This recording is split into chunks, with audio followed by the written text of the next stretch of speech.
In this video, I'll be talking about The Psychology of Money by Morgan Housel and why this one should be the only personal finance book that you read this year. Sorry, Robert Kiyosaki, your assistance is no longer needed. So this book is actually a great place to start if you're brand new to personal finance, and in this video, I'm going to explain why. Welcome back to the channel. My name is Jim. If you're new to Get Better with Books, we talk about self-help, personal finance, and ways to live a more productive and purposeful life. And if you're into that kind of stuff, do me a favor, hit the like button, subscribe to my channel for more videos like this. So if you're anything like me, you probably like reading these types of personal finance books because, you know, you're interested in money. But the challenge with a lot of these types of books is that they tend to get complicated and they focus too much on these specific tactics in terms of these investment strategies. And this is why I strongly recommend reading The Psychology of Money by Morgan Housel, because this book actually focuses more on the emotions and the psychological mindset that are required to be successful with money. And also because it touches on a lot of the natural emotions that we have when we deal with money. Things like greed, things like fear, uncertainty, and doubt. So it's got a ton of valuable information, but in this video, I'm going to be focusing on 3 specific principles that really stood out to me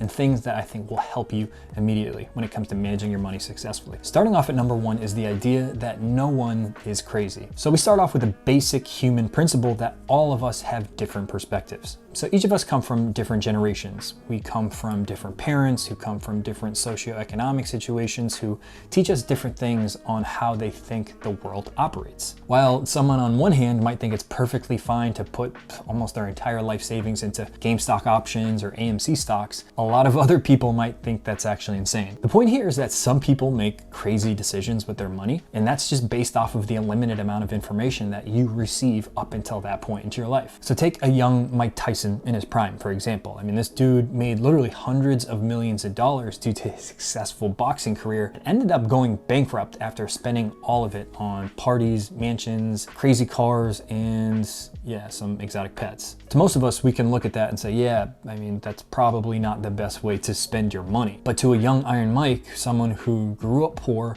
someone who grew up without the guidance and someone to establish these proper spending habits, I mean, buying 3 tigers actually seemed like a pretty sensible idea. The point here is that people are not spreadsheets. We're not all objective actuaries who are constantly running risk-adjusted analysis on things to spend our money on. We're all emotional creatures, and at the end of the day, we're all just trying to figure it out as we go. Takeaway number 2 is that money may not buy you happiness, but it can buy you freedom. Okay, so do me a favor, close your eyes and imagine that you had just won the lottery. I don't know, 100 million bucks. All your bills are paid off. You don't have to work anymore. What would you be doing? Well, the answer to most people who get that question is probably the same thing. Whatever the hell I want to do. The Psychology of Money does a great job at describing while obtaining wealth is obviously a lofty goal that we all strive for, what we are really after is the freedom that wealth provides. And that freedom we talk about is the freedom to do what we want, when we want, with whomever we want. And it's this freedom to take control of our most important asset in our lives, our time, ends up paying the most dividends. Because at the end of the day, most of what we want is the ability to control our lives. And having the autonomy to decide what we want to do, when we want to do it, and with whom we want to do it with, that's really a luxury that most material goods cannot compete with. Okay, question time here, folks. Question for you folks at home.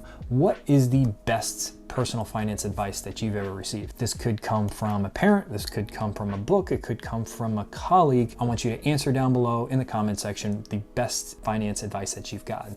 The best 2 answers that I see will each get their own copy of The Psychology of Money. I'll be giving away 2 free copies of this book.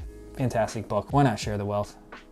I'll be picking those 2 winners next week's video, so do me a favor, comment down below. Good luck.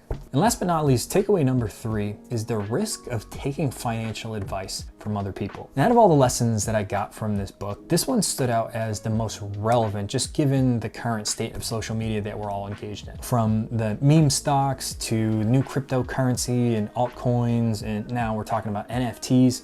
I mean, the insane market of new investment strategies that are coming to market almost on a daily basis, it's kind of got all of our heads spinning. And while there's an abundance of investments that we can all partake in, it almost seems like there's an overabundance of people who are telling us what we should do. And the biggest reason why we should all be very cautious about who we're taking financial advice from is the simple fact that people are playing different games at the same time. So what does it mean to be playing a different game? Well, some people might be traditional buy and hold investors. You buy a stock, you hold it for 40 years, and you cash out when you're retired. Other people might be more cyclical investors. They like to rebalance their portfolio every few quarters. Some people might be day traders whose hold timelines could be in the hours. The point is that different people, different investors are playing different games at the same time. The best part about this is that everyone can coexist, just as long as you understand that different people out there could be playing different games than you, and that the decisions and the rationale behind them could be completely different than how you evaluate an investment. So when you see, Robert Kiyosaki and YouTube ads and late night infomercials hammering on why you should buy silver and gold, or Mark Cuban who's out there rallying the NFT market right now, just understand that these guys are out there playing different games than you, and that ultimately there is more than one way to win a game. So that's all I got for you folks, short and sweet. I hope you liked this video. If you did, do me a favor, hit the like button, subscribe to my channel for more videos just like this. This is Jim signing out. Until then, I will see y'all in the next video.